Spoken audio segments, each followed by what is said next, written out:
4, 35 à 41, Jésus calme la tempête. On aborde une nouvelle sous-section dans l'Évangile selon Marc, au fil de laquelle Jésus démontre son autorité comme jamais auparavant, même si en tant que lecteur de Marc, on a déjà été témoin à maintes reprises de manifestations évidentes de l'autorité de Jésus. À partir de notre texte, les preuves de cette autorité dépasseront tout ce qu'on a vu précédemment et elles ébahiront même les plus proches disciples de Jésus. Divisons notre texte en 4 parties. D'abord, nous assistons au départ en bateau vers l'autre côté du lac, versets 35 et 36. C'est le cadre initial. Je lis le verset 35. Ce jour-là, quand le soir fut venu, Jésus dit à ses disciples, « Passons de l'autre côté du lac. » Sur le plan temporel, Marc situe l'action par rapport à l'enseignement en parabole qu'il vient de présenter. La suite se produit le soir même, c'est-à-dire dans la foulée de la transmission de l'essentiel des versets 1 à 34. En invitant ses disciples à passer de l'autre côté du lac, Jésus les oriente vers la rive sud-est du lac de Galilée, à environ 12 à 18 kilomètres de là, en face de Capernaüm, village près duquel Jésus et les disciples se trouvent quand Jésus enseigne au bord du lac. Verset 36. Ils laissèrent la foule et amenèrent Jésus sur le lac dans le bateau où il se trouvait. D'autres bateaux les accompagnaient. La distinction entre les disciples et la foule est de nouveau bien marquée. Jésus et les disciples laissent ou quittent la foule. Comme Jésus se trouvait dans un bateau quand il enseignait, on a recours à ce même bateau. Marc ajoute la précision selon laquelle d'autres bateaux les accompagnaient, avec peut-être à leur bord, peut-on spéculer, d'autres disciples que les 12, mais on n'en entendra plus parler dans notre passage. Les lecteurs curieux pourraient se demander comment les occupants de ces bateaux s'en sont tirés pendant la tempête, mais ce détail suggère surtout que Marc s'appuie sur ce qu'il a appris d'un témoin oculaire, sans doute de Simon-Pierre, ce qui explique la présence dans son texte de certains points non essentiels au déroulement du récit, comme celui-ci. Deuxième partie du texte, tempête soudaine et panique à bord, versets 37 et 38. Je lis d'abord le verset 37. Or, voilà qu'un vent très violent se mit à souffler. Les vagues se jetaient contre le bateau qui se remplissait d'eau. Ce type de tempête n'a rien de miraculeux. L'explication qui s'impose est purement géographique et elle reste d'actualité aujourd'hui, l'immense lac de Galilée étant situé dans la vallée du Jourdain, entouré de collines escarpées, de violentes tempêtes peuvent y surgir sans avertissement. Bref, une terrible bourrasque fait rage, les vagues sont impétueuses, le bateau s'emplit d'eau. Pendant ce temps, on assiste à 2 attitudes diamétralement opposées de la part des personnes concernées. D'une part, début du verset 38, lui, donc Jésus, à l'arrière, dormait la tête sur un coussin. Jésus se trouve donc à la poupe de la barque et il dort imperturbablement sur le coussin du bateau. Le texte original ne dit pas que sa tête seule repose sur le coussin. D'autre part, les autres voyageurs ne partagent pas une telle quiétude. Fin du verset 38, les disciples le réveillèrent et lui crièrent « Maître, nous sommes perdus et tu ne t'en soucies pas ?» La situation atteint une extrémité telle que les disciples sont convaincus que leur heure a sonné, qu'ils sont sur le point de périr. La question qu'ils posent à Jésus est en réalité un reproche déguisé « Tu ne t'en soucies pas ?» Ils accusent Jésus d'inconscience et de ne pas tout mettre en œuvre pour leur éviter le pire. La troisième partie est le point culminant des événements du jour. Verset 39, Jésus maîtrise les éléments. Il se réveilla, parla sévèrement au vent et ordonna au lac, « Silence, tais-toi !» Le vent tomba et il se fit un grand calme. Quelques observations. Jésus s'occupe de la tempête avant de s'occuper des disciples, ce qu'il fera dans la foulée. Ensuite, Marc emploie ici un verbe traduit « parler sévèrement » qu'il sollicite parfois quand Jésus s'adresse à des démons. Marc n'est pas en train de diaboliser la mer, de lui associer l'activité démoniaque, comme certains l'ont supposé. Marc veut plutôt montrer que, comme Jésus a l'autorité de donner des ordres aux démons, il possède aussi l'autorité d'adresser ses commandements à la mer déchaînée. Dernière observation, dans l'expression « un grand calme », le même adjectif qu'au verset 37 est employé, où il était question d'un vent très violent ou d'un grand tourbillon de vent, comme le traduit la Tobe. Une grande bourrasque cède donc la place à un calme tout aussi grand. Marc signale qu'on est passé d'un extrême à l'autre grâce à l'intervention miraculeuse de Jésus. Enfin, la quatrième partie, crainte coupable, crainte louable, versets 40 et 41, parce que oui, on observe dans cette finale 2 types de crainte. D'abord, Jésus se tourne vers les disciples qui sont scotchés suite à la tournure des événements, au verset 40. Puis il dit à ses disciples, « Pourquoi avez-vous si peur? Vous ne croyez pas encore ?» Bien sûr, éprouver une certaine peur quand on est face à un danger de mort, ce n'est pas forcément malsain de manière générale, et ça peut même être salutaire dans certaines situations où il vaut mieux réagir vite. En tout cas, c'est tout ce qu'il y a de plus naturel, c'est un réflexe, c'est viscéral et difficile à éviter. En conséquence, si Jésus peut légitimement reprocher aux disciples d'avoir eu peur, c'est uniquement en raison de sa présence à leur côté et du fait qu'il leur a suffisamment révélé qui il est jusque-là dans le récit pour rendre inacceptable et inexcusable le fait de céder à la panique, quelles que soient les circonstances. En d'autres termes, le reproche de Jésus nous en dit davantage sur l'identité de Jésus que sur le profil psychologique ou émotionnel des disciples. Et Jésus d'ajouter « Vous ne croyez pas encore ?» Ce « pas encore » renvoie à tout ce que Jésus a enseigné et démontré par son activité jusqu'à ce jour. Si les disciples avaient appris la leçon ou les leçons, ils auraient fait preuve de foi. Même dans cette situation in extremis, ils auraient eu confiance que Jésus n'allait pas laisser les circonstances dégénérer sans assurer leur protection. Maintenant, le dernier mot appartient aux disciples. La parole est à la défense. En réalité, ils ne tentent même pas de se justifier. Verset 41. « Mais eux furent saisis d'une grande crainte. Ils se disaient les uns aux autres, « Qui est donc cet homme pour que même le vent et le lac lui obéissent ?» De nouveau, le même adjectif qu'au verset 37 et 39 est employé dans l'original, une grande crainte. Cette fois, leur crainte est légitime. C'est un exemple à suivre pour nous les lecteurs. Il ne s'agit plus d'un état de panique face à la plus effrayante des tempêtes devant laquelle ils sont démunis, leur barque étant sur le point de sombrer. C'est maintenant une crainte respectueuse et révérentielle face à quelqu'un qui les émerveille. Ils ont le sentiment de se trouver dans la présence même de Dieu. La question finale retentit d'ailleurs avec force et invite les lecteurs à la réflexion. Qui est donc cet homme pour que même le vent et le lac lui obéissent? Que retenir de Marc 4, 35 à 41? D'abord et surtout, la question de l'identité de Jésus. Mais qui est donc cet homme? Verset 41. C'est le verset final qui doit orienter toute notre analyse et toute notre méditation. Évidemment, nous connaissons la réponse.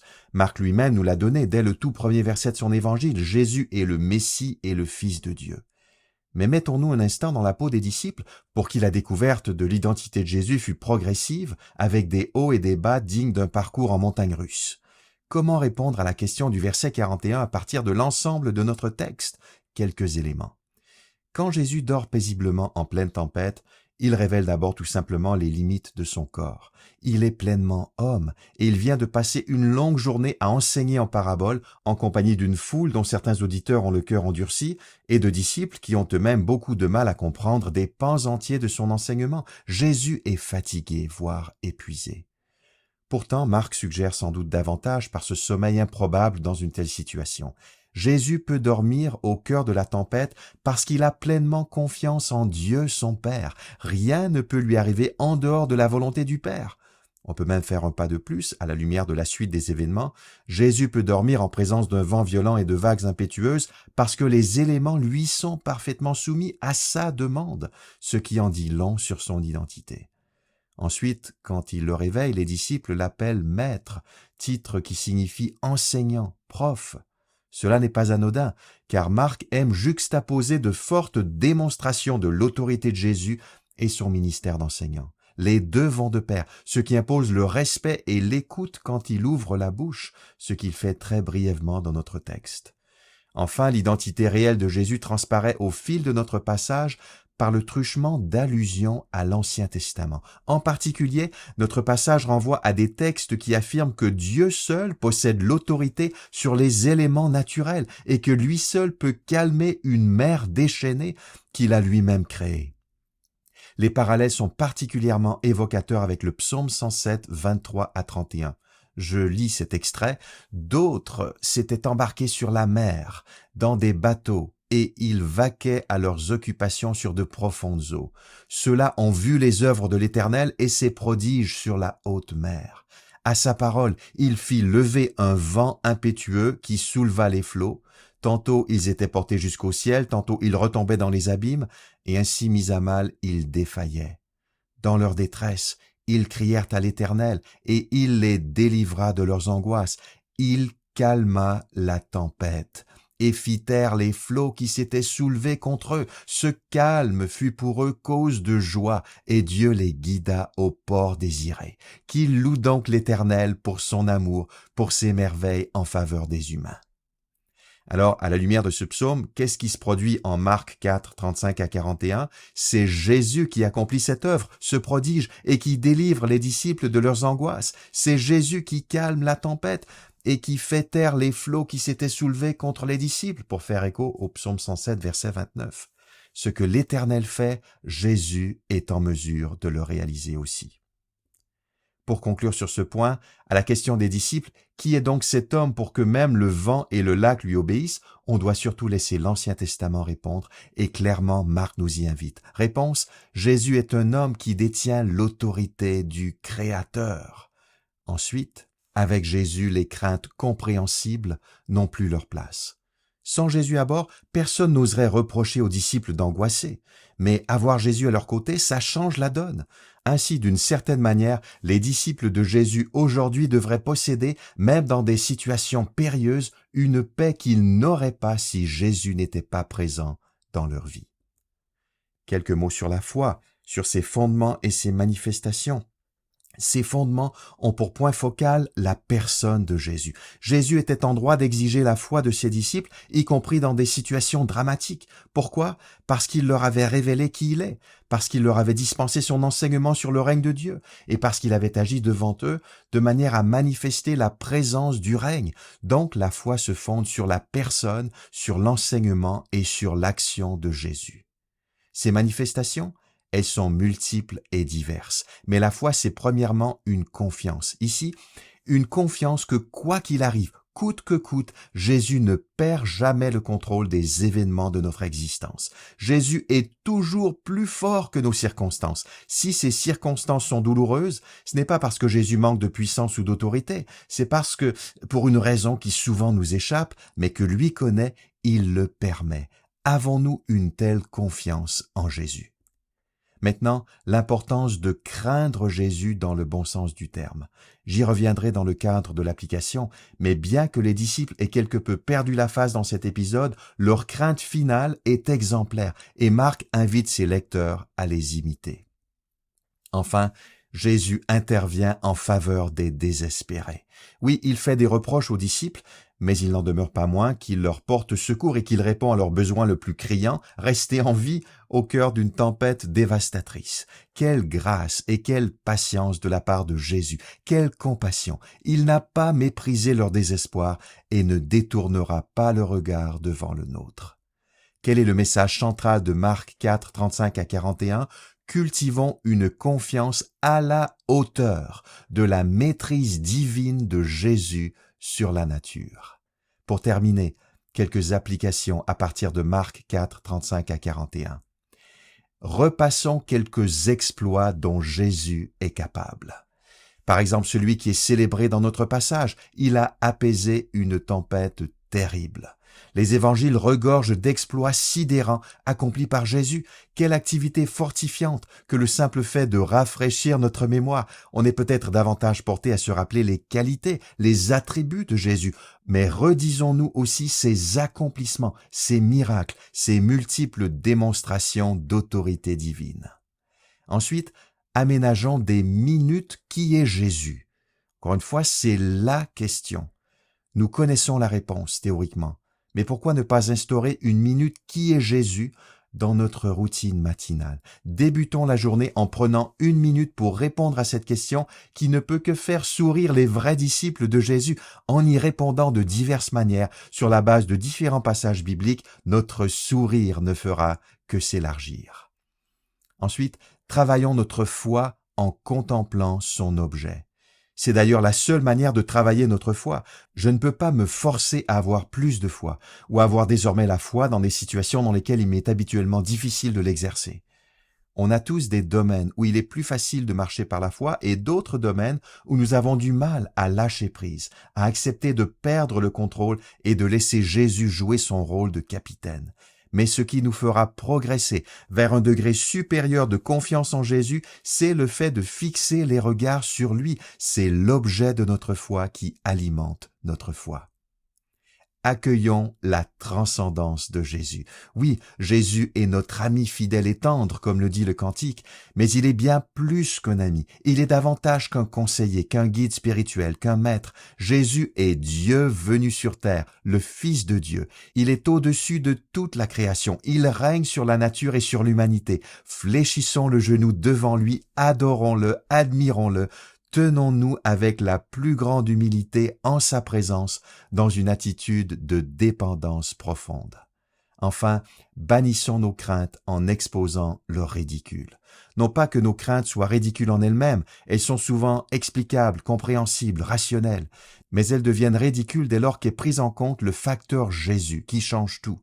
Comme Jésus était dans la barque avec les disciples, il est avec nous tous les jours jusqu'à la fin du monde. Cela devrait impacter notre vie, y compris sa dimension émotionnelle. Jésus est là, Jésus est présent, Jésus est avec nous, Jésus est avec moi. De qui ou de quoi aurais-je peur? Il ne m'abandonnera jamais. Il ne laissera ni la nature, ni les circonstances se déchaîner sur moi hors de son contrôle et de sa volonté. Même quand ça secoue, il règne. Père Céleste, nous voulons nous rappeler que nous nous adressons à toi par Jésus, qui détient l'autorité divine pouvant calmer n'importe quelle tempête. Sa toute-puissance nous émerveille. Puissions-nous la voir à l'esprit quand nous sommes éprouvés. Que la peur ne nous ravisse pas notre sérénité et notre joie, mais qu'une saine crainte de Jésus, le Roi divin, nous habite. Que notre foi en lui progresse, même quand nous nous sentons désespérés. En Jésus tout-puissant, que nous voulons voir et entendre. Amen.